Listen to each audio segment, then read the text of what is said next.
Muy buenas noches, tengan todos ustedes. Soy el doctor Eduardo Antonio Lara Pérez. A nombre de la Fraternidad Médica por la Salud, Médicos Unidos por México, les doy la más cordial bienvenida y el Colegio Médico del Estado de Veracruz, les doy la más cordial bienvenida este miércoles 12 de marzo del año 2025.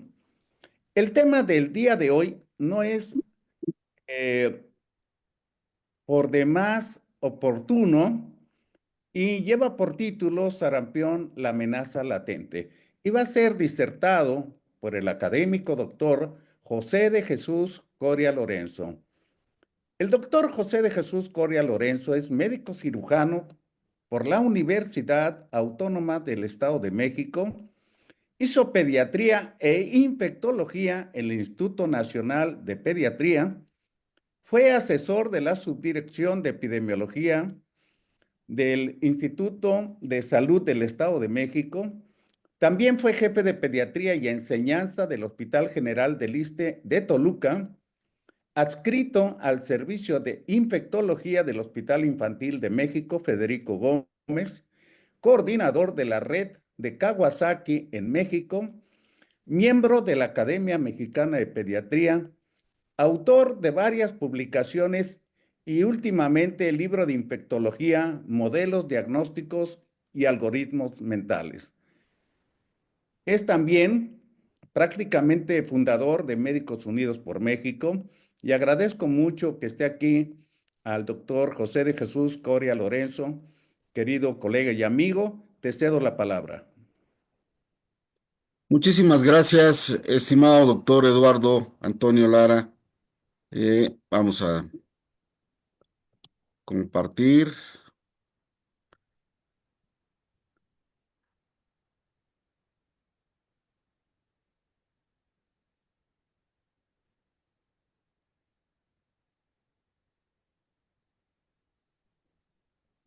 Perfecto.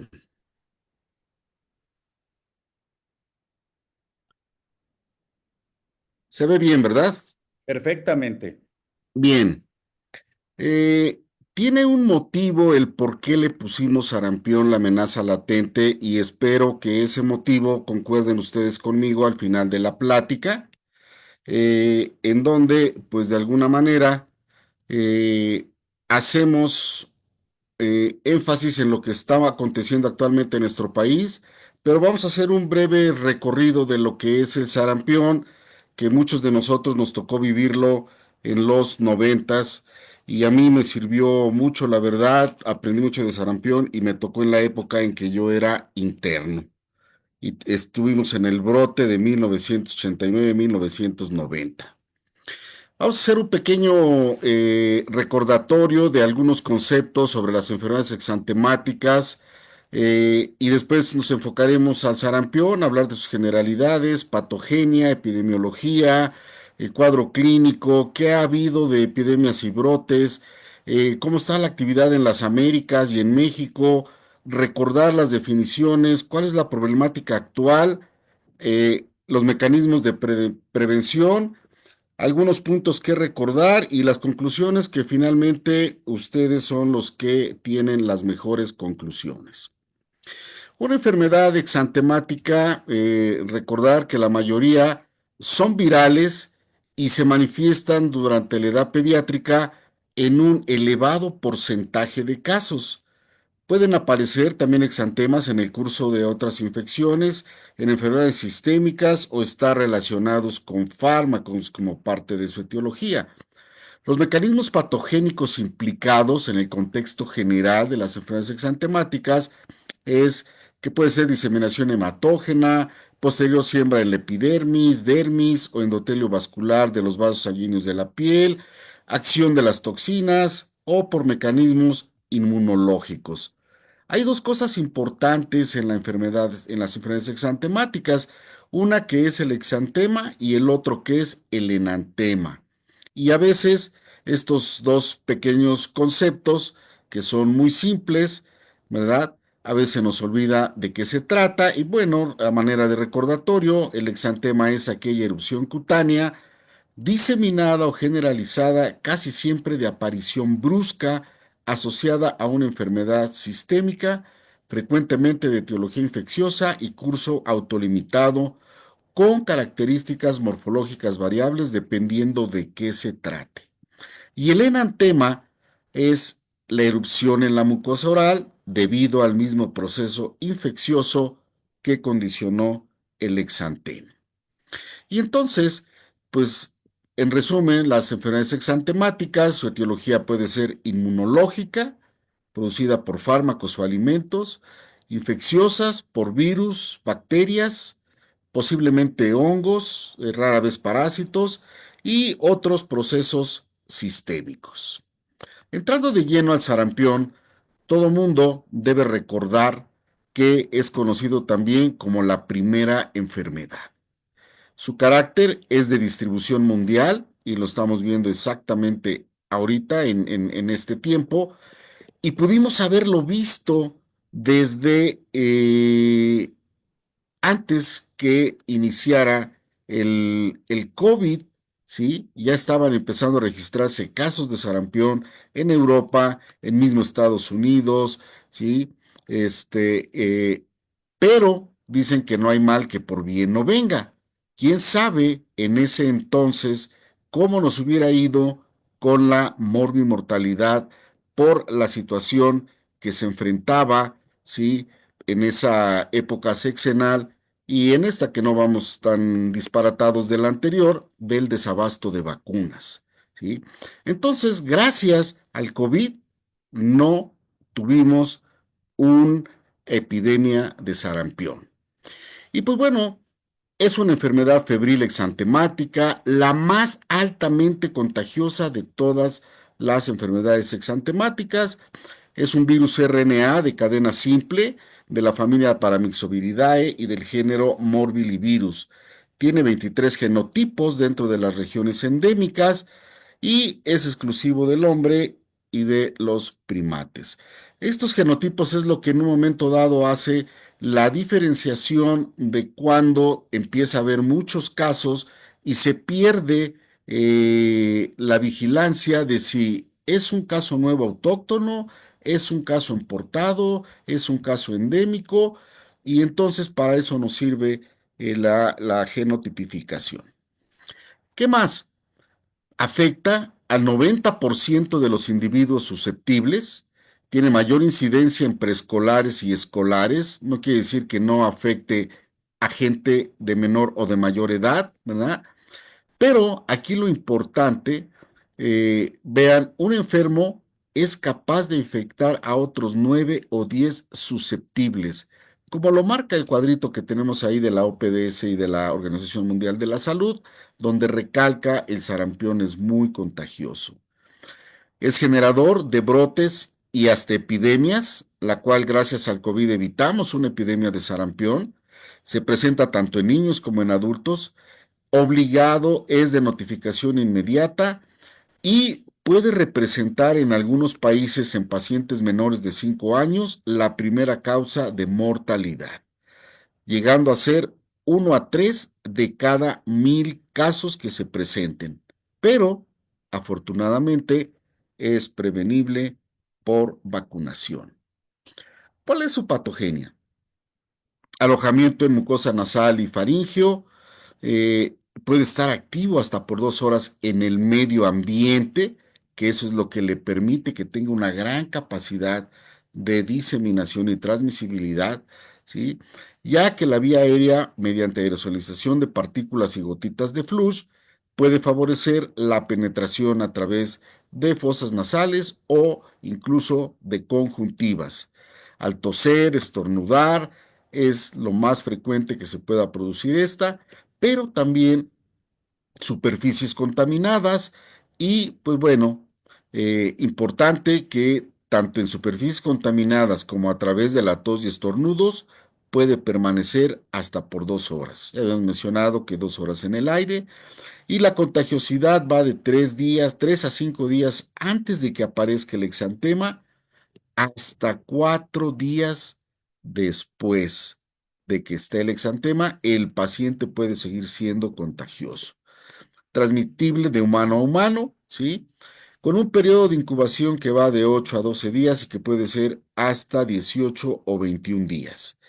En pacientes inmunocomprometidos, el periodo de incubación se prolonga un poquito más y pues es similar a lo que pasa con la varicela, que tiene uno que estar pendiente hasta incluso 28 días para ver que paciente inmunocomprometido que estuvo en contacto con alguien o que si tiene sarampión y está en contacto con otros inmunocomprometidos, no vaya también a adquirir sarampión después de ese tiempo de 28 días. Los casos graves, principalmente pacientes inmunocomprometidos como VIH o SIDA, desnutridos, los menores de 1 año y los adultos mayores, que prácticamente son los extremos de la vida. ¿Cuál es la epidemiología del sarampión? Un poquito de recordatorio en cuanto a algunas situaciones que han marcado parte de lo que es la importancia de esta enfermedad. En el decenio de 1970 a 1980 en México tuvo una prioridad nacional de salud porque hubo brotes en Estados Unidos y en otras partes del mundo y entonces empezó a considerar de relevancia como un problema que pudiera ser de cuidado nacional. En el año 2000, la OMS reportó como la quinta causa de mortalidad infantil, ¿sí? Con 777,000 defunciones, sobre todo en menores de 5 y de 1 año de edad. Para el 2005, ¿sí? Eh, Aunque el número disminuyó, pero siguió siendo considerable, 311,000 niños menores de 5 años fallecidos. Y bueno, los brotes, nuestro país vecino, que es por el cual estamos haciendo ahorita esta presentación, ¿verdad? Tanto en Estados Unidos como en México, ese fue el brote que vivimos muchos de nosotros, ¿verdad? Entre 1989 y 1991, y que sucedió por algo muy sencillo que estamos viendo ahorita: disminución de cobertura con la vacuna, ¿sí? Pero posiblemente ahí en ese entonces intervinieron, además de los grupos antivacunas, muchas otras situaciones como lo que fue que decían que las vacunas tenían efectos adversos, que los niños se quedaban sordos, que los niños eran autistas, que los niños se quedaban mudos, etcétera, etcétera. Cosa que después todas esas se fueron desmintiendo, ¿verdad?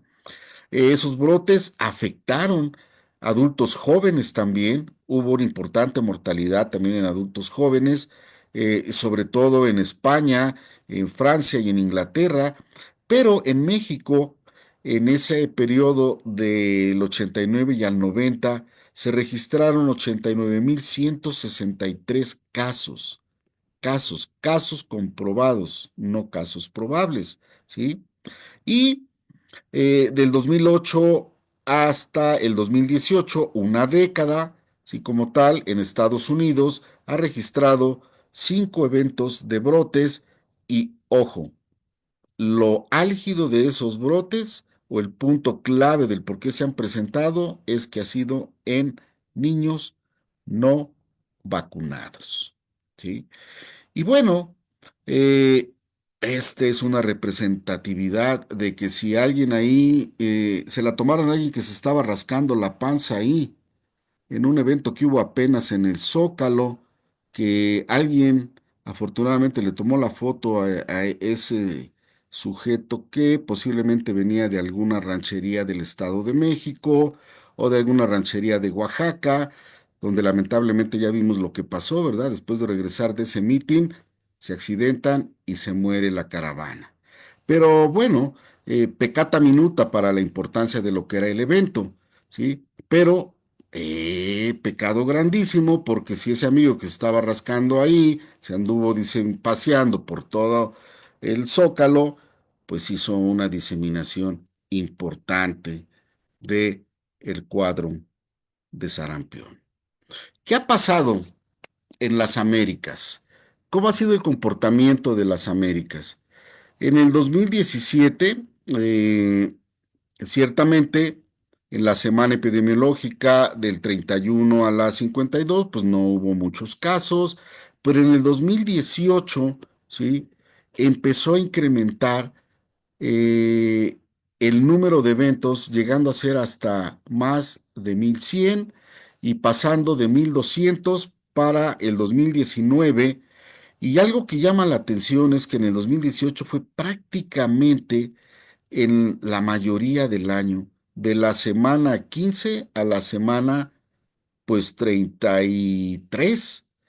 Y en el 19, pues aunque sí se presentó de semanas antes, lo álgido fue de la semana 25 pues a la semana 35.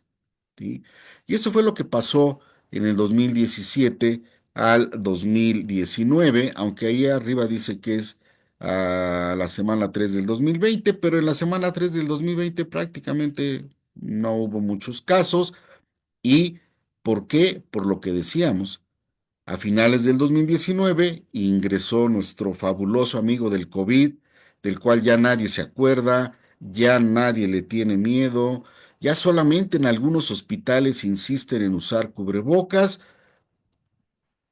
que por medida preventiva, pero la realidad es que, pues creo que estamos haciendo un gasto extra en esa medida. Pero bueno, ese es otro boleto. Siguiendo un poquito con la época del 2017, en el contexto hasta ahorita, en ese año a nivel mundial se calcularon que fallecieron 110,000 personas. En el 2018 hubo 283,343 casos confirmados en 139 países del mundo, ¿sí? De los cuales la OMS reportó 140,000 defunciones, insistimos, menores de 5 años. Para diciembre del 2019, incrementa el número de casos. Se confirman 519,490, pero también incrementó el número de países, 180 países, ¿verdad? Representando esto un aumento del 83% respecto al 2018. En este año del 2019, los casos en las Américas se concentraron solo en 10 países, ¿sí? Para el 2020, ¿sí? Del 2019 al 2020, de enero a enero, afortunadamente bajaron los casos, hubo 20,430 casos confirmados de sarampión en las Américas, solo con 19 defunciones en 14 países. ¿Qué pasó? El encierro, el quédate en casa, que la verdad fue una medida que no debió haberse hecho, ¿sí? Desde la pandemia de española en 1918 y para 1919 que se tomó esa medida, finalmente varios artículos posteriores a eso dijeron que esa medida no había servido para disminuir la contagiosidad, transmisibilidad, diseminación de la influenza y la mortalidad, pues ustedes todos las conocen, ¿verdad? Algunos dicen que más de 50 millones, otros dicen que más de 40 millones, y sigue siendo la enfermedad más mortal en epidemias que ha habido. El COVID le queda chiquito. Pero bueno, ese es otro boleto, ¿sí? ¿Cuál es el cuadro clínico? Y esto es muy importante porque aquí el cuadro clínico debemos entenderlo como la definición clínico-epidemiológica para considerar que un paciente pueda tener un evento de sarampión, ¿sí? Se caracteriza porque es una enfermedad aguda, con fiebre de inicio súbito, tos, coriza, conjuntivitis, ¿sí? Que puede ser purulenta o no purulenta, ¿sí? Recuerden que últimamente el cambio, bueno, no tiene nada que ver con el sarampión, pero el cambio climático ha cambiado mucho algunas situaciones que antes decíamos, si nosotros decíamos conjuntivitis, Kawasaki, la más parecida a sarampión. Y dices, la conjuntivitis es purulenta. No, no es Kawasaki. No, ya hay casos reportados de Kawasaki con conjuntivitis purulenta, ¿verdad? Entonces hay que tener ojo avisor. ¿Qué más? El exantema. eritematoso papular y algo que pocas veces llegamos a ver, ¿sí? Pero que cuando las encontramos, pues prácticamente es patognomónico de la enfermedad.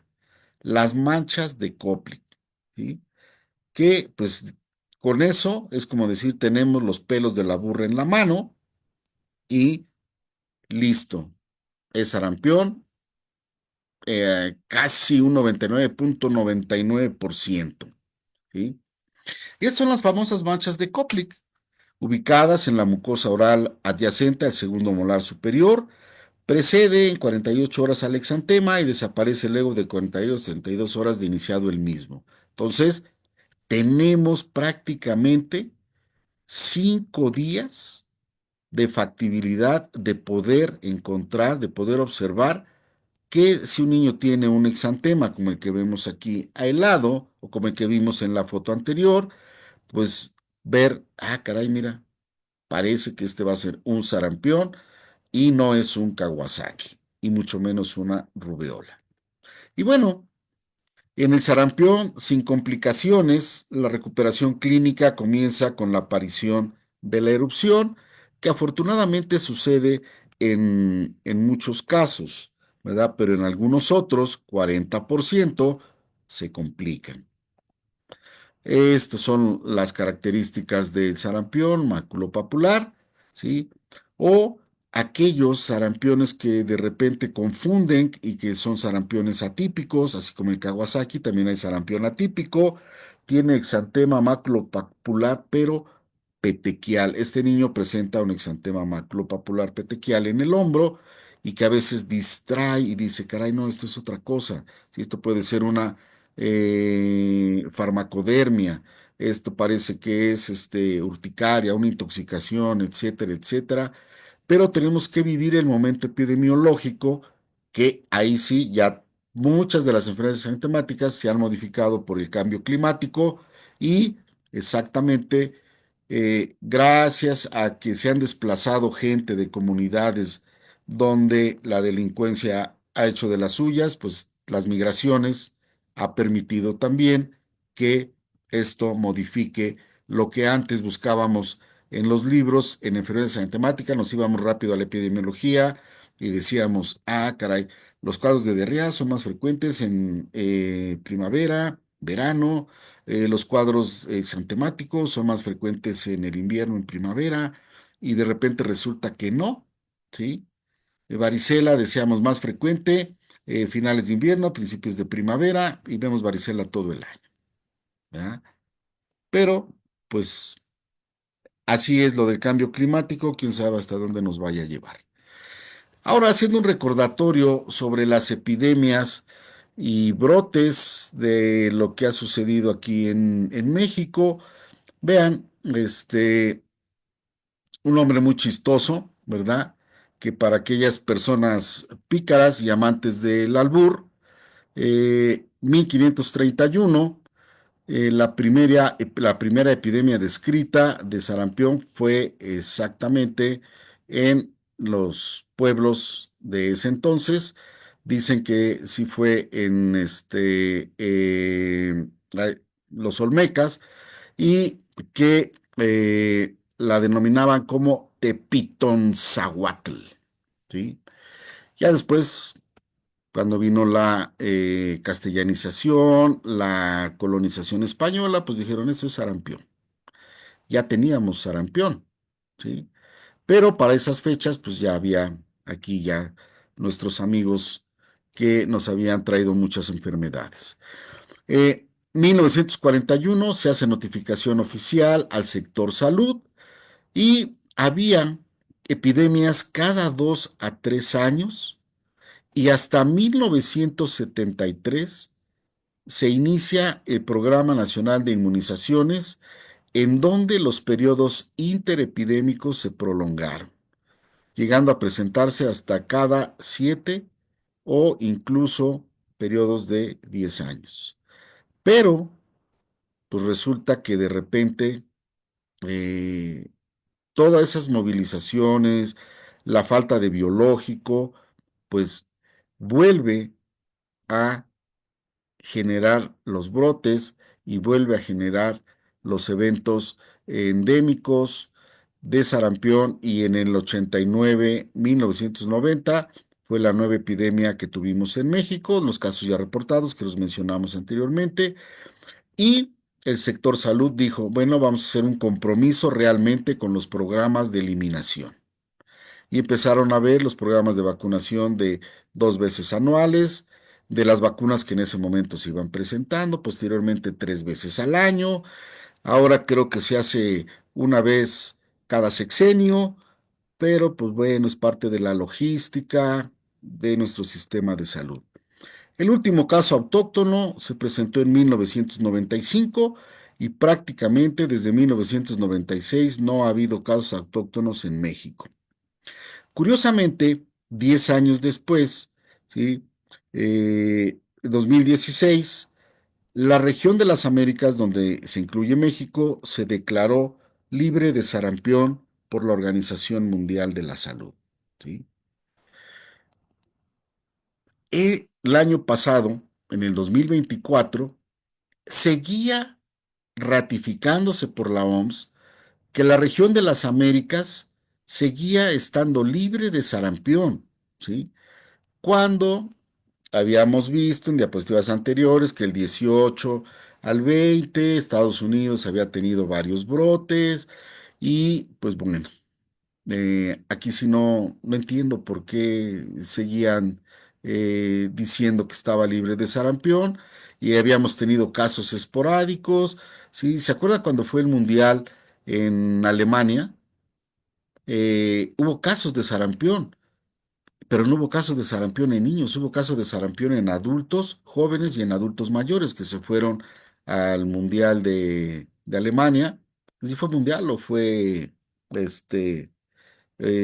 Olimpiada. Pero bueno, algo pasó en Alemania. No recuerdo de qué se trató, pero bueno. Y esos casos, ¿sí? Los conocimos porque algunos colegas que estaban en el Centro Médico Siglo XXI, en La Raza, en el Centro Médico 20 de Noviembre, algunos del Hospital General decían, tenemos casos de sarampión, tenemos un sarampión. Todos fueron importados. Afortunadamente no hubo mayor problema, ¿verdad? Pero bueno, la OMS en el 2024 dice, ok, y mantenemos al mismo tiempo la eliminación de la rubiola y el síndrome de rubiola congénita, pero, aquí llega el pero, ¿verdad? La reciente identificación de múltiples brotes y casos de sarampión, incluidos algunos fatales en países y territorios de la región, de la misma región de las Américas, pone en riesgo este logro. Entonces, pues estábamos chimoltrufiando, ¿verdad? Ok, sin embargo, la ocurrencia de brotes de sarampión en varias partes del mundo, aunado al movimiento de personas infectadas en países donde continúa la transmisión, es lo que representa un riesgo latente para los países que tienen baja cobertura de vacunación. ¿Y qué creen? Que no somos Dinamarca, somos México, en donde tenemos baja cobertura de vacunación. ¿Sí? En cuestión de epidemias, decíamos antes de la vacuna, era cada 2, 3 años. Después de la vacuna, ¿sí? Llegó a ser hasta cada 10 años.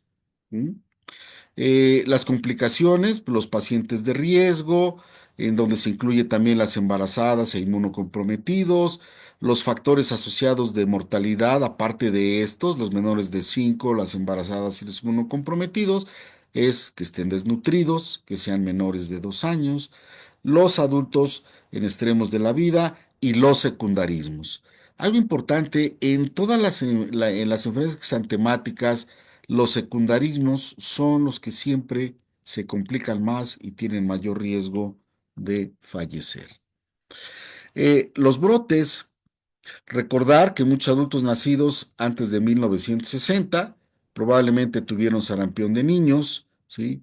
Al igual que compañeros de escuela y o vecinos, y algunos posiblemente murieron, ¿sí? Hoy en día es común en muchos países y puede ser fácilmente acarreado, transportado por viajeros de esas áreas a otras y puede haber casos importados que generen casos nuevos locales. Entonces, recordar que los adultos, pues también son una forma en el que puede haber la transmisibilidad del adulto al niño y después del niño al niño. Y bueno, esa fotografía nada más es para ejemplificar que dime con quién andas y te diré si eres portador de sarampión o no. ¿Cuál es la actividad de las Américas en los últimos 2 años? 2024, de la semana 1 a la semana 52, se notificaron 17.887 casos aquí sospechosos, con solo 464 confirmados. Los países que participaron: Argentina, Bolivia, Brasil, Canadá, Estados Unidos, Islas Turcas, México solo 7 casos, ¿sí? Y Perú 2 casos. En un año, en el 2024, tuvimos 7 casos. Qué padre, ¿no? Muy bien, ¿sí? Hubiéramos querido no tener ninguno, ¿sí? El mismo 2024 se informaron 664.144 casos sospechosos en 184 estados miembros de la OMS, confirmándose 334.144. Para el 2025, hasta el 1 de febrero, se notificaron 7.633 casos sospechosos de sarampión en 54 estados, miembros de las 6 regiones de la OMS, con 3.098 confirmados, ¿sí? En este 2025, otra vez de la semana 1 a la semana 9, en la región de las Américas, hubo 268 casos confirmados, incluyendo una defunción. Pero curiosamente, eh, en el aviso de hoy, ustedes pueden ver la fecha ahí, de sarampión, 12 de marzo del 2025, aviso epidemiológico. Yo le estaba dando el reporte de la OMS y la OPS del 28 de febrero, en donde ellos dicen que hasta la semana eh, eh, 9 había 268 casos, ¿sí? Aquí dicen que a la semana epidemiológica 8 había 308 casos.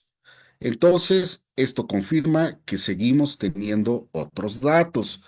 Bueno, en fin, el único dato palpable es que el sarampión existe. Y bueno, ¿qué pasó en la semana 9 del 2025 en las Américas? Pues esto es lo que dice la Organización Mundial de la Salud y la OPS. Los países que tuvieron mayores casos: está Argentina, Canadá, México y Estados Unidos. Y como ustedes pueden ver, Estados Unidos marcado en café, que es el que más casos ha tenido, ¿sí? Y pues México, se han confirmado por laboratorio 4 casos de sarampión, de los cuales uno importado y 3 con fuente de infección en estudio. Todavía no sabemos, esperemos que no vaya a resultar que por genética digan, ay, no, este caso es nacional. De los cuales 2 ubicados en Oaxaca y 2 ubicados en Chihuahua. Eso fue hasta la semana 8, ¿sí? Bueno, recordando un poquito la definición de caso. Hablamos de caso sospechoso: cualquier postreso febril exantemático en menores de 15 años. Ojo, en situaciones de brote se elimina la edad como criterio de inclusión. Caso probable: caso que incluya la definición de caso clínico, que ya lo mencionamos en diapositivas anteriores, sin pruebas serológicas ni virológicas, y que epidemiológicamente no esté relacionado con un caso confirmado, ¿sí? O cualquier cuadro sugestivo diagnosticado por personal de la salud, ¿sí? Por eso es que ustedes de repente ven ahí que, bueno, hubo muchos casos, 114.000, pero de 114.000 solo hubo 28.000 confirmados. Ah, bueno, pues es precisamente por eso. Casos internacionales importados: caso en el cual el sarampión resulta de exposición al virus fuera del país y que se evidencia al menos por algo del periodo de exposición, o sea, 7 a 21 días antes del inicio del exantema, ocurrido fuera del país con el inicio del exantema dentro de los 21 días de haber regresado de nuevo al país, y que no se conozca exposición interna, ¿sí? ¿Qué es lo que estamos viendo ahorita aquí? ¿Sí? Los que han viajado a parque de ver a Walt Disney, ya sea en Orlando, Florida, o en Los Ángeles, y que de repente, después de periodo de incubación, tienen el cuadro de sarampión. Caso nacional, son todos los otros casos fuera del previo, son considerados de adquisición interna, pero obviamente ya ahí con ciertas características de la genotipificación. Y un caso confirmado, pues bueno, es el caso probable al que se le agrega uno o más de los siguientes elementos: cuadro clínico de sarampión diagnosticado por un médico, con confirmación de laboratorio por serología, o que el paciente falleció tratándose de un caso probable, pero que después fue ratificado que era sarampión por autopsia, tanto verbal y escrita, y asociación epidemiológica con otro caso confirmado. Caso de ruta desconocida, ¿sí? Que es ahorita en los otros tres que estamos aquí en México, ¿sí? Que es el caso en el cual una relación virológica o epidemiológica para transmisión endémica o de importación dentro del país no puede ser establecida después de un periodo de investigación. Bueno, seguramente que sí vamos a saber de dónde provinieron, ¿verdad? Muy seguramente van a ser también importados. Eh, y los casos con virus importados, pues recalcando, para el cual una relación epidemiológica a un caso importado internacional no está identificado, pero sí la evidencia genética viral indique un genotipo importado, que también para eso nos sirve la genotipificación, ¿verdad? Caso endémico para el cual evidencia epidemiológica o virológica indica una cadena de transmisión endémica definida con una cadena de transmisión del virus que se continúa por más de 2 meses dentro del país. Que eso es lo que nos debe preocupar, que no tengamos en algunos estados brotes de endemicidad y que de repente, pues, eh, tengamos una morbimortalidad considerable. ¿Qué es lo que trajo a colación el tema otra vez y todo esto que hemos mencionado? Por lo que pasó, ¿sí? En Texas, ¿sí?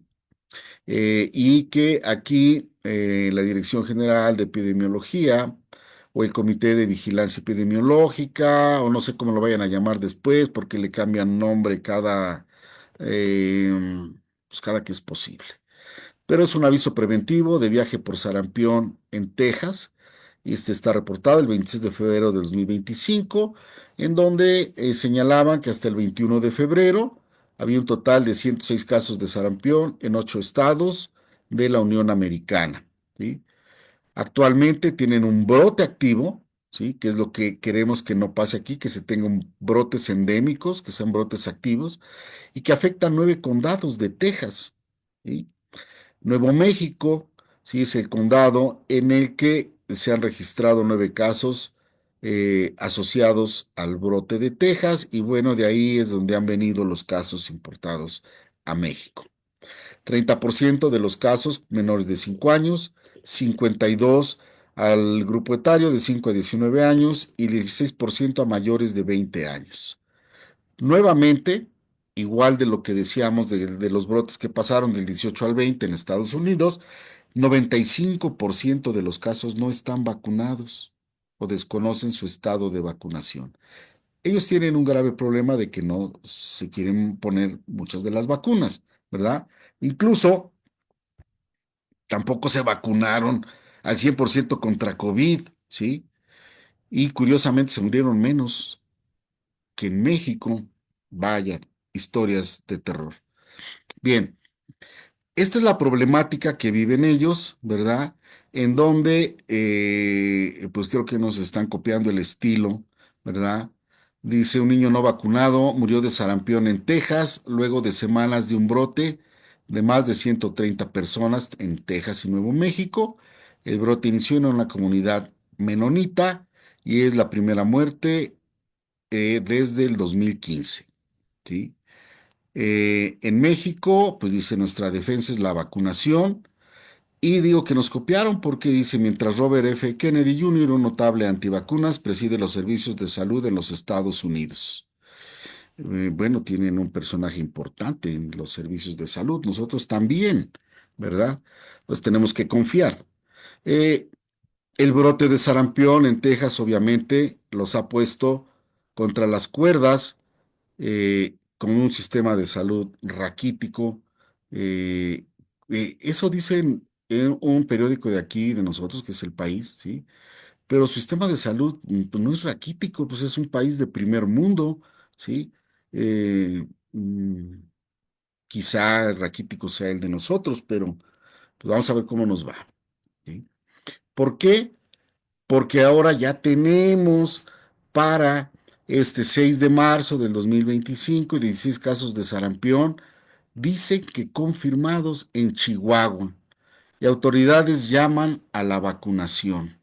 Esta es una entrevista que le hicieron a la doctora Leticia Ruiz González, que reporta un aumento de casos en Chihuahua, y pues obviamente, pues originados de la comunidad menonita de Coatepeque, tras brote en Texas. Entonces, el ir y venir, la movilización de gente, pues es lo que produce estas situaciones, ¿verdad? De que exista diseminación de algunas enfermedades. ¿Y cómo vamos hasta hoy? Este es el aviso también de hoy 12 de marzo, ¿sí? En relación a lo que casos probables de sarampión rubiola, casos confirmados de sarampión y casos confirmados de rubiola, porque obvio, recuerden que estamos en la situación de eliminación tanto de sarampión, erradicación de rubiola y de rubiola congénita, por eso es que se enfoca mucho en esto, solo en sarampión rubiola. Parotiditis no, porque afortunadamente, aunque la inmunogenicidad disminuye, ¿sí? Parece ser que no es tan contagiosa como las otras dos. Pero bueno, hablando de sarampión, en el 2020 hubo 196 casos confirmados, 2024 ya lo habíamos mencionado 7, y llevamos ahorita 21 casos confirmados, ¿sí? Ya sumados a estos 16, a los 4 que habíamos mencionado y los nuevos que se han encontrado, 21, ¿sí? A ver, ¿cuántos más? Después vamos en la semana 10 epidemiológica, entonces estamos empezando. ¿Y qué? ¿Por qué? ¿Cuál es la problemática actual? ¿Sí? Mm, Dicen que no hay que voltear hacia atrás y que no decir que épocas pasadas fueron mejores, pero en el 2018 hubo un importante desabasto de vacuna, ahí dice de sarampión, pero no es solo sarampión, sino sarampión, paperas y rubiola, es la vacuna triple viral, ¿verdad? Y esto lo reporta la Gaceta Hidalguense de Investigación en junio del 2020, acorde al programa ampliado de inmunizaciones del 2018. Eso lo dice el programa ampliado de inmunizaciones, ¿sí? Pero ¿qué dice en Sanud en la vigilancia que ha hecho en cuanto a vacunas? Eh, Porque no solo es sarampión, estamos ya también teniendo problemas importantes con tosferina, ¿verdad? Y bueno, vean, comparando en azulito cielo y en un azul así más de atardecer, ¿verdad? La vacuna de DPT en el 2012 tuvo 90.7 de cobertura y en el periodo del 2018 al 2019 bajó a 79.4. ¿Qué pasó con la triple viral? En el 2012, una primera dosis se administró a 91%, pero entre el 2018 y el 2019 bajó una sola dosis. Hubo pacientes que nada más, niños que solo recibieron el 86.9%. No es malo, ¿sí? Sin embargo, los expertos dicen que para que disminuya la incidencia, la prevalencia, los riesgos de brote de sarampión, tiene que haber una cobertura mayor del 90%, ¿sí?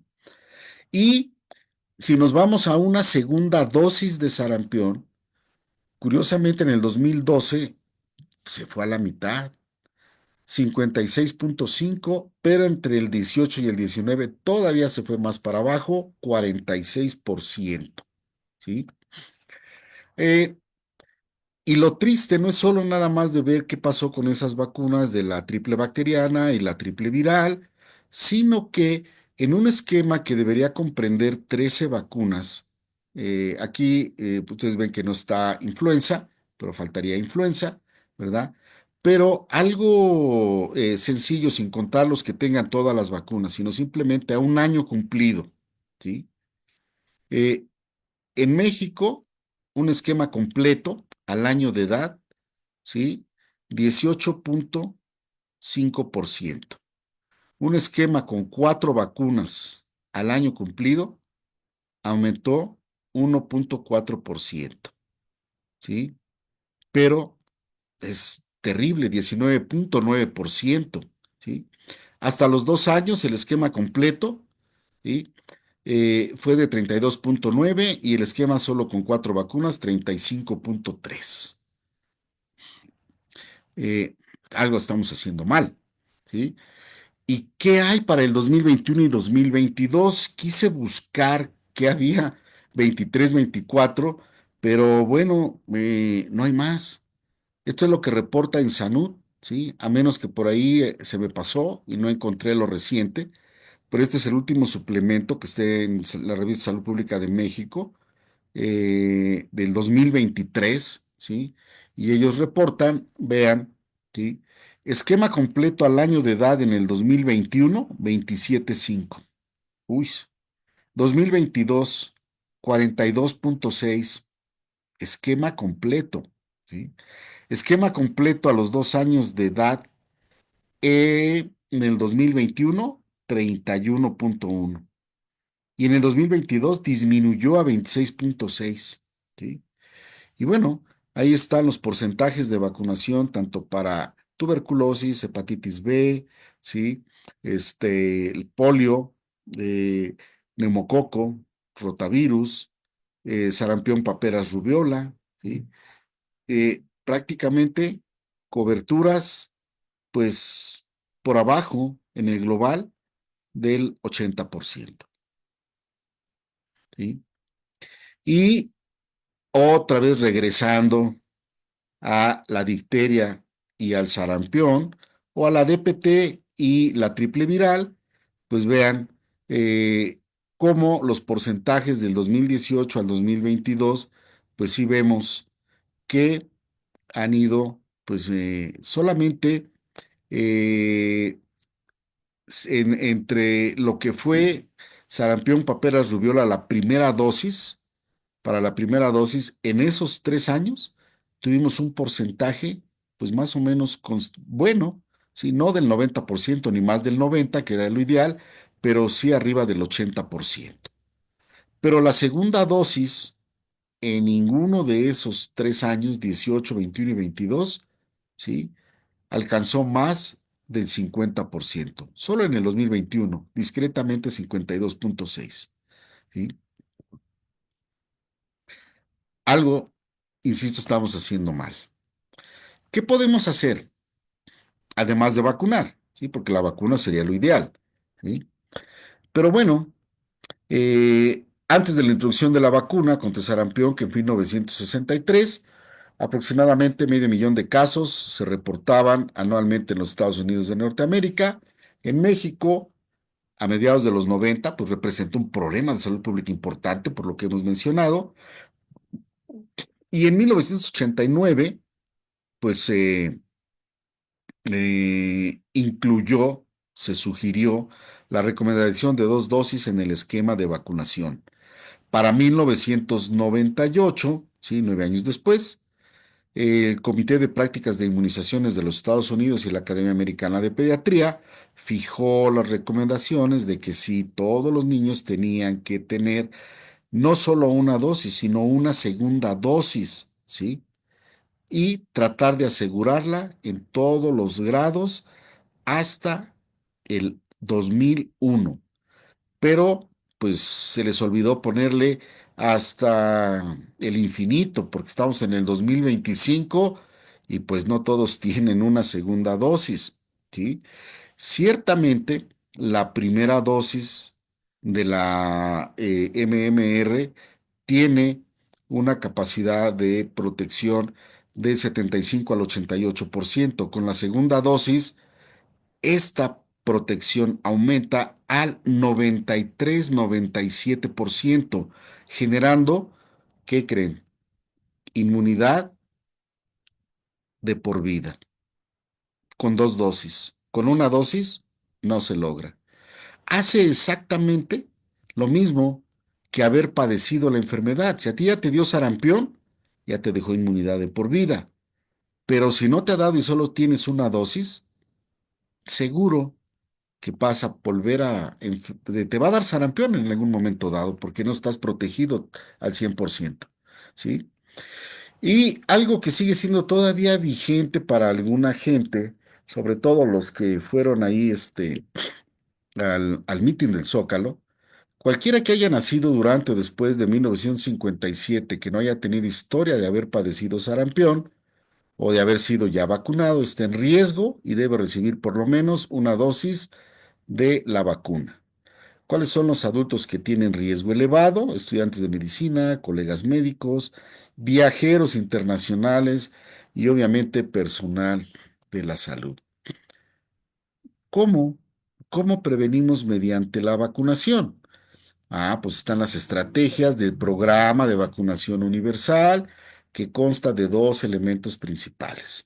Un programa permanente, que realmente fue lo que debió haber dicho la Academia Americana de Pediatría, ¿verdad? Es decir, dos dosis, pero permanentes, ¿sí? Pero dijeron no, que tienen que tener las dos hasta el 2021. No sé en qué lo basaron así, pero bueno, así dice en los papers. El programa permanente consiste en la aplicación de la triple viral al año de vida con un refuerzo entre los 4 y 6 años de edad. Esto se puede modificar dependiendo de la edad del niño, dependiendo si hay inminencia de brote, inminencia de un evento endémico, ¿verdad? Y acciones intensivas, perdón, que incluyen las 3 semanas nacionales de salud que se llevan a cabo anualmente. O yo lo pongo ahí en interrogación. Si llevamos 3 semanas de vacunación, si hacemos las 3 semanas nacionales, yo recuerdo que a partir del COVID alguien dijo, se cancelan las semanas nacionales y ya se acabó el COVID. Algo hay que hacer, ¿verdad? Además de que otras campañas especiales, no solo contra sarampión, paperas y rubiola, sino contra muchas otras más, ¿verdad? Entonces, tenemos que estar como los pingüinos atentos, viendo cómo está nuestro chiquillo o nuestro paciente en cuanto a su cartilla nacional de vacunación. ¿Con qué? Pues bueno, lo decíamos, está la vacuna MMR, en inglés, measles, mumps, rubella. eh, Dos dosis, la primera de los 12 a los 15 meses de edad y la segunda de los 4 a los 6 años. Y niños mayores y adolescentes y adultos también necesitan una o dos dosis de la vacuna si no tienen evidencia de inmunidad. Y las dosis pueden estar separadas por al menos 28 días de diferencia. Y en los niños, la segunda dosis se puede poner a más tardar a los 12 años, ¿sí? A los 12 años. Todavía tienen chance en el catch-up de ponerle si es que solo tiene una dosis. Cualquier persona que viaje al extranjero, recomendación, debe estar completamente vacunada antes de viajar. Los bebés de 6 a 11 meses o de 6 a 11 meses de edad deben recibir una dosis de la vacuna antes de viajar y luego que regresen deben recibir su esquema normal de 2 dosis a partir del año de edad o después de cumplir su primer año. ¿Qué hay respecto a las paperas? Porque normalmente dicen, no, no, no, no le pongas contrapaperas, ponle nada más la SR. Pero bueno, ¿qué dice los CDC? Y este reporte es de enero 17 del 2025, ¿sí? Es posible que se necesite una dosis adicional de MMR Las autoridades de salud pública le notificarán si tiene un mayor riesgo y debe recibir esta dosis adicional. Si ya tiene dos dosis, no es necesario que busque vacunarse, a menos que las autoridades te digan que eres parte de un grupo que te está en riesgo y que debas de vacunarte. Entonces, ¿por qué? Se considera que las personas que han recibido las dos dosis recomendadas tienen una inmunidad a largo plazo. Esa inmunidad a largo plazo es de por vida, pero solo contra sarampión y rubiola, ¿sí? Puede ser de por vida en la mayoría de los casos. En cuanto a las paperas, aunque la protección también es a largo plazo, lo cierto es que disminuye con el tiempo. Después de 15 a 20 años, la inmunidad contra paperas disminuye. Y entonces alguien puede decir, bueno, pues yo no sé si tengo una o dos, no tengo mi cartilla, ya la perdí, y ni siquiera tengo la cartilla del servicio militar, mi pasaporte ya lo extravié también. ¿Qué pasa si me pongo una sola dosis de MMR? Nada, nada, está bien descrito, ¿sí? No pasa nada. Sin embargo, hay gente que dice, no, no, no, ¿para qué te la pones? No, tiene riesgo. Niños mayores de 12 años tiene también un riesgo, sobre todo porque es varón, o riesgo orquitis, orquipedidimitis, bla, bla, bla. La realidad es que dice que no pasa nada. Entonces, pues hay, hay que medirle el agua a los camotes en cuanto a que hubiera brote de paperas en las escuelas. Eso es lo que queríamos hacer aquí en México, pero no la hay. Vacuna monovalente o combinada de sarampión rubiola, ¿sí? En donde hubo un tiempo en que sí la hubo, ¿sí? Por ahí del 2012 al 2014, incluso estuvieron vacunando en el metro y estuvieron yendo a vacunar a Teléfonos de México y para ayudar a la eliminación de la rubiola congénita y vacunamos a todos los adolescentes y adultos susceptibles y a los que iban a la universidad o instituciones de preparatoria y trabajadores del área de salud. Pero la realidad es que no tenemos ni monovalente ni bivalente, ¿verdad? ¿Qué hacemos ante un brote de sarampión? ¿Sí? Pues la estrategia primaria, pues es la vacunación, ¿verdad? Pero si no hay vacuna que pudiera darse el caso, ahorita sí la hay, sí tenemos triple viral, sí hay. ¿Cuánta? No sé cuánta haya y que puede estar disponible para los grupos que la requieran, pero en caso de inminencia de brote, pues tenemos inmunoglobulina humana que se puede administrar dentro de las primeras 72 horas post exposición hasta incluso 6 días después. La protección es temporal, solo dura 3 4 meses. Las dosis varían de 0,25 mililitros por kilo, una dosis única, hasta 0,50, el doble en inmunocomprometidos, pero tanto inmunocompetente, inmunocomprometido, la dosis máxima es de 15 mililitros y después de haber recibido la inmunoglobulina, 3 meses después, si no se ha producido la enfermedad, hay que poner el esquema de dos dosis, ¿verdad? Y pues cierto, la vacunación es preferible a la inmunoglobulina, eh, la que se recomienda en quienes el riesgo de complicaciones es mayor, contactos caseros susceptibles, porque recuerden que los secundarismos son más graves, otros contactos cercanos con el paciente de sarampión, los niños de la escuela, ¿verdad? De las preparatorias, las universidades, y particularmente contactos menores de un año, el grupo de 6 a 11 meses, ¿sí?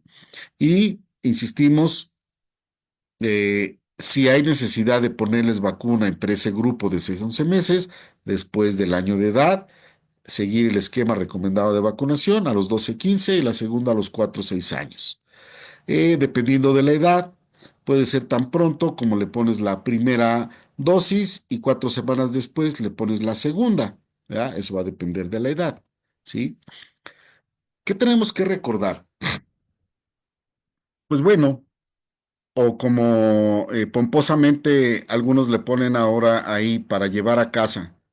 Pero para llevar a casa, pues esa es la comida rápida, ¿verdad?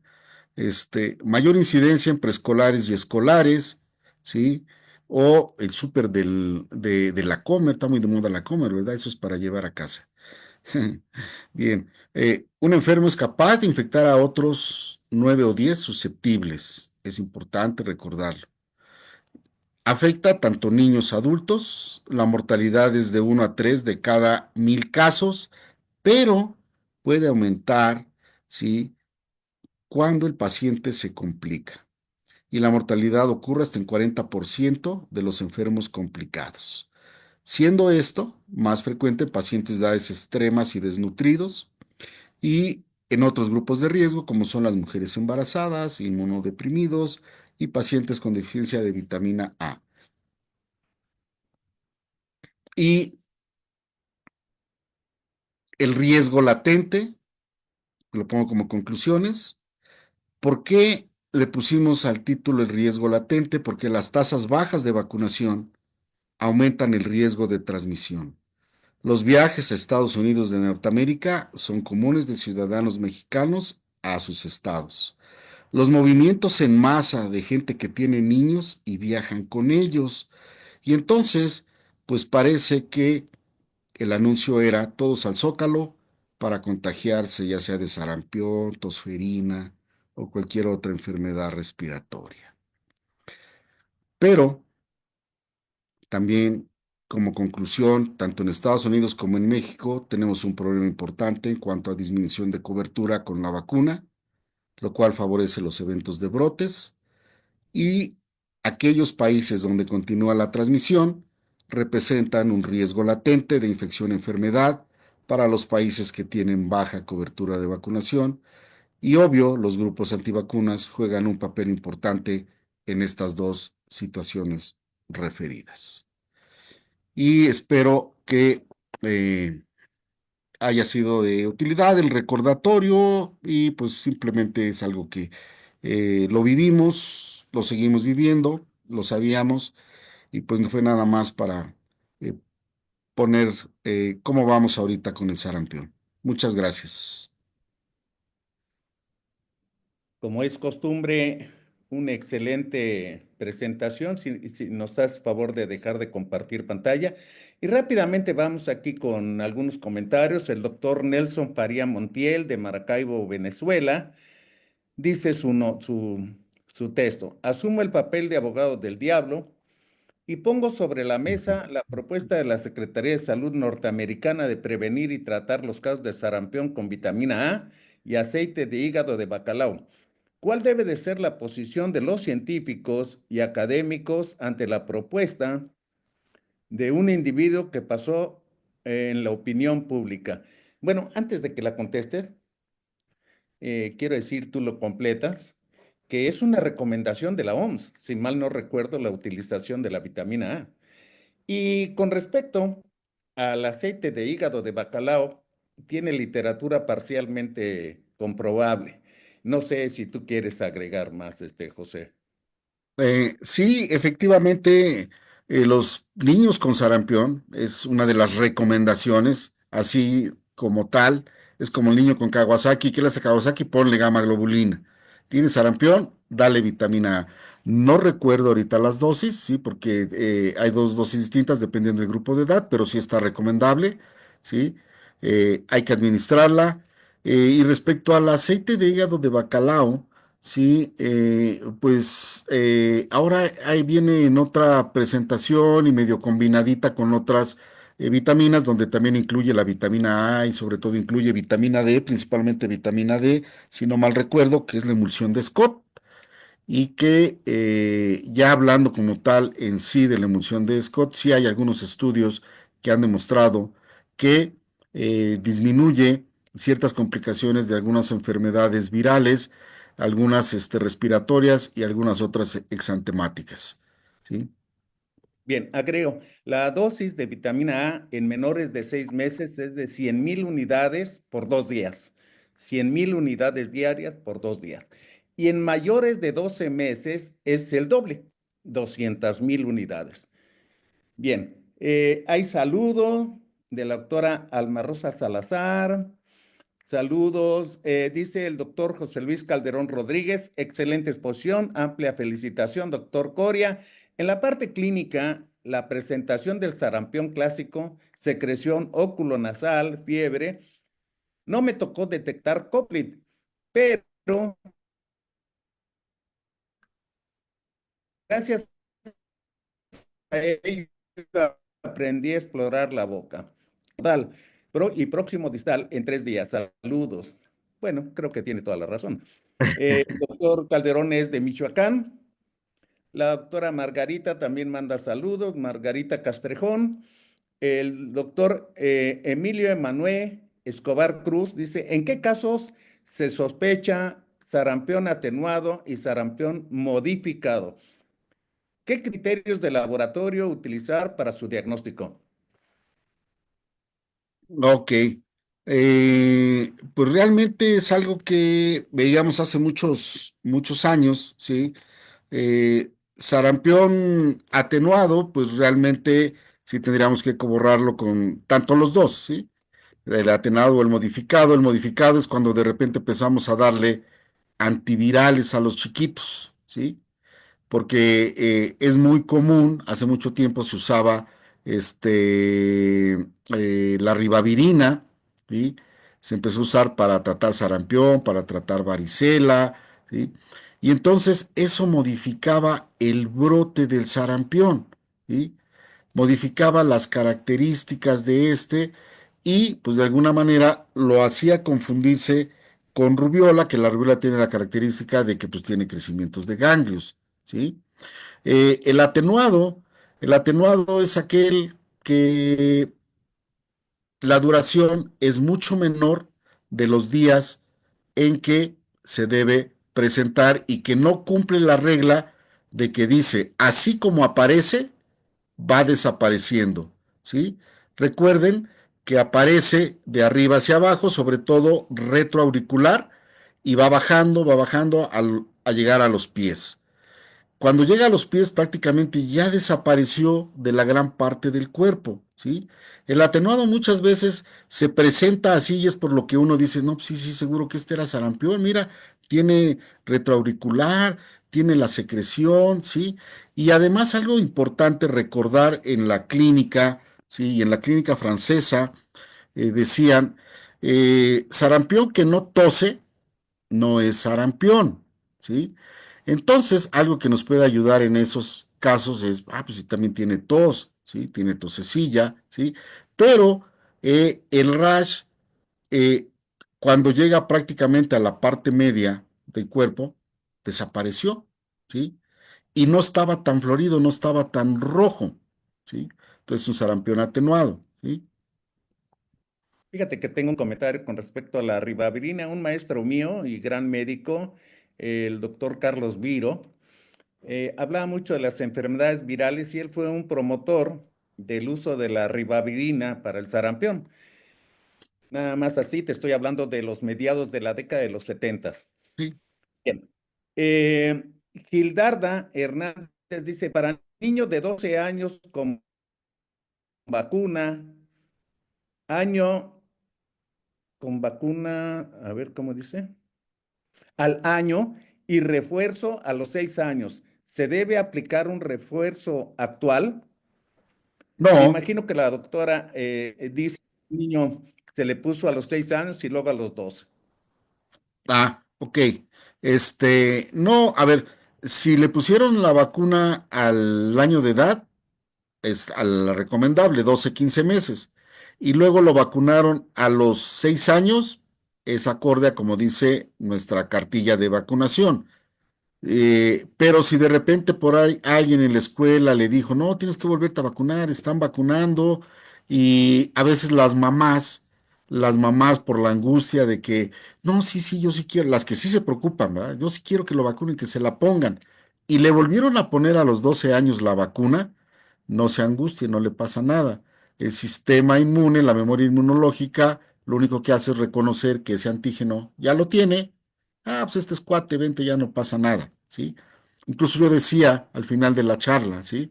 Si por error alguien se pone una tercera dosis, no le va a pasar absolutamente nada. Pero si le pusieron al año y llega a los 12 años y no tuvo la segunda dosis, tenemos que ponerle ahí una sola dosis, que sería para él la segunda. Ahora, recuerdo yo, porque a mí me tocó, yo fui de esos niños, ¿sí? Y seguro que a muchos de ustedes también les pasó que de repente cuando iban a vacunar a las escuelas, vacunaban, pam, pam, pum, pum, pum.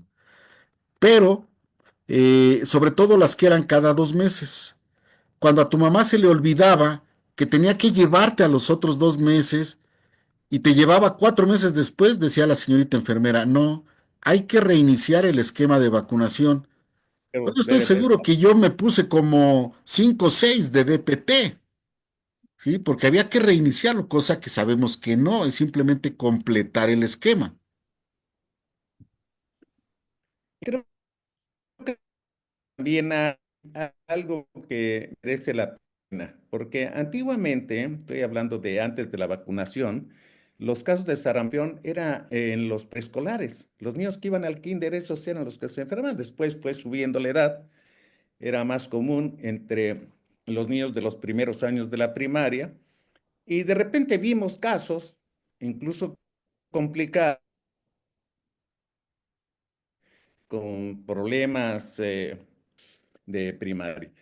En fin, seguimos aquí. Dice la doctora Margarita, ¿recomienda aplicar la vacuna a adolescente de 20 años con esquema de infancia completo?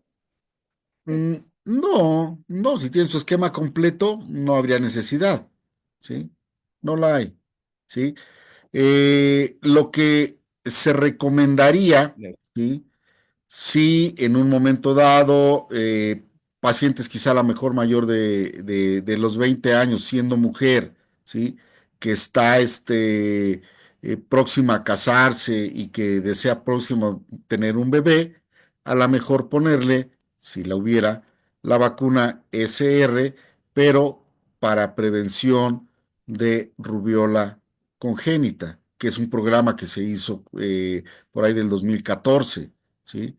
Eh, Eso es lo que podría pasar, ¿sí? Sin embargo, tampoco es obligatorio, porque si está bien vacunada, ella tiene anticuerpos que le va a seguir transfiriendo al bebé. Normalmente los anticuerpos contra sarampión y contra rubiola, sobre todo los de sarampión, si la mamá estuvo bien vacunada, el niño los va a tener hasta los 9 meses bien, y de los 9 meses al año de edad empiezan a disminuir, ¿sí?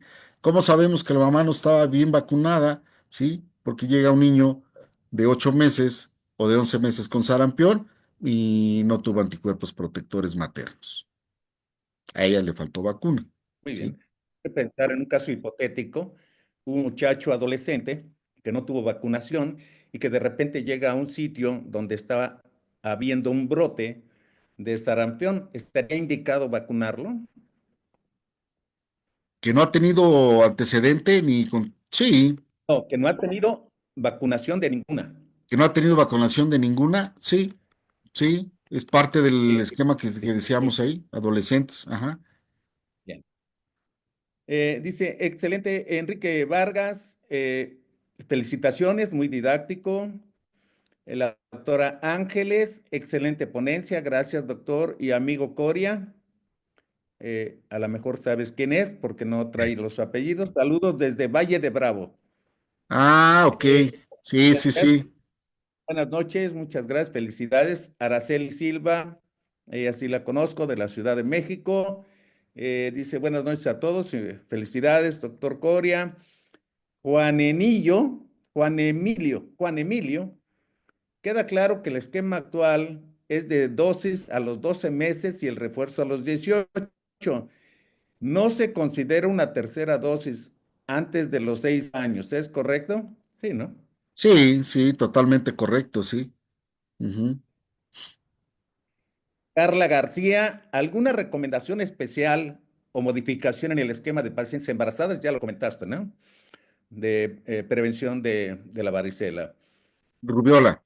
Rubiola, perdón. Rubiola. Eh, Excelente. Honor Eli. Bueno, no sé quién sea. Dice, excelente conferencia y actualización. Saludos, José de Jesús, de Lilia, tu compañera y amiga del ICEMIN, Toluca. Muchas gracias, muchas gracias. Doctora Abril Hernández, saludos desde Ciudad Juárez, Chihuahua. excelente ponencia.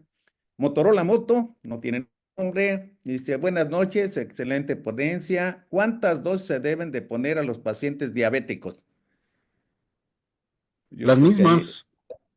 No, bueno, no hay vuelta de hoja. La única pacientes inmunocomprometidos, considerando al paciente diabético como un inmunocomprometido, ¿sí? La única vacuna que la dosis se pone al doble, ¿sí? Es la de hepatitis B, bien. ¿sí? Es El la doctor, única. el doctor Juan Emilio vuelve a preguntar, dice, ¿qué pasa con los menores de 12 meses? ¿Se van a vacunar? Bueno, se Si deben. estuviéramos, lo comentábamos también, si estamos en un lugar donde hay inminencia de brote, sí. Y sobre todo, si van a viajar a algún estado de la Unión Americana, ¿sí? Independientemente, yo creo que ahorita, independientemente al que vayan a viajar y viajan con un niño que está entre los 6 meses y 11 meses de edad, debe recibir la vacuna, ¿sí? Debe Muy recibir bien. la vacuna. Y al regreso, esperar que cumpla el año y considerar como si no se hubiera vacunado, ponerle su esquema normal. Bien, la doctora Gildardo Hernández dice, mayor de 50 años que no recuerdan vacunación o enfermedad, ¿se vacunan? Si no lo recuerda, una dosis no le pasa nada, se puede vacunar. Bien. Yesenia Colín, felicidades, excelente ponencia. Hospital General de Valle de Bravo. Ah, muchos amigos de Valle de Bravo, sí. Hay que ir al barquito, hombre, ahí pasear en el lago. Sí, definitivamente hay mucho por ver ahí en Valle de Bravo y aventarse en el parapente también. También. Eh, bueno, nos hemos pasado por mucho del horario, pero la verdad que es un tema apasionante porque estamos viendo que las políticas en salud, los recursos económicos o socioeconómicos tienen influencia muy importante en el comportamiento de las enfermedades. Y ya habías tocado tú muy bien el cambio climático y cómo ha afectado e impactado no solamente las enfermedades por vectores, sino también el comportamiento clínico al que estábamos acostumbrados en unas enfermedades. Yo quisiera pedirte que mandaras un epílogo, un mensaje final o recomendación para que cerremos esta transmisión. Eh, bueno, pues como mensaje final, prácticamente yo les recomendaría a ustedes que ven niños que independientemente de por lo que vayan a consultarlos, siempre pregúntenles a sus papás cómo está su cartilla de vacunación. Y en lo posible, si ustedes vacunan, pues decirle, le falta esta, y si no, recomendarles que vayan a su centro de salud o su clínica más cercana, donde le puedan completar su esquema si es que le hace falta. Bien, yo quiero antes de cerrar hacer una pequeña reflexión porque las vacunas es lo único científicamente demostrable que ha evitado enfermedades y muertes. A través de la historia y de las primeras vacunas, hemos visto un transcurrir del cambio de la población y muchos de nosotros no hubiéramos sobrevivido si no es por las vacunas. Debemos procurar y exigir a los gobiernos donde estemos que las vacunas no deben de faltar porque es la mejor manera de hacer medicina preventiva. Y si pensamos que la mayoría de ellas es una necesidad y obligación del gobierno con respecto a la población infantil, aunque no voten, hay que recordar que no deben de faltar por ninguna razón. México es un país que debería tener la capacidad tecnológica para fabricar sus propias vacunas. Ojalá que lo logremos pronto. Quiero agradecer al académico doctor José de Jesús Coria Lorenzo por su excelente presentación de un tema actual, como bien dice el título, y del que tenemos que tener conocimiento y actuar en consecuencia. Hagamos promoción de la salud, pero hagamos medicina preventiva. No permitamos que nuestros niños mexicanos no tengan sus inmunizaciones y de inmediato, cuando se detecta un caso sospechoso, hay que dar aviso a la agencia epidemiológica para tener estadísticas confiables y hacer políticas de prevención y contención. Quiero agradecer la presencia de todos ustedes aquí en la plataforma de Zoom, en Facebook, que tuvimos también un récord de asistencia. El doctor Coria es muy taquillero. Y les deseo una buena noche. Muchas gracias y hasta pronto. Muchas gracias a todos, descansen y nos vemos pronto.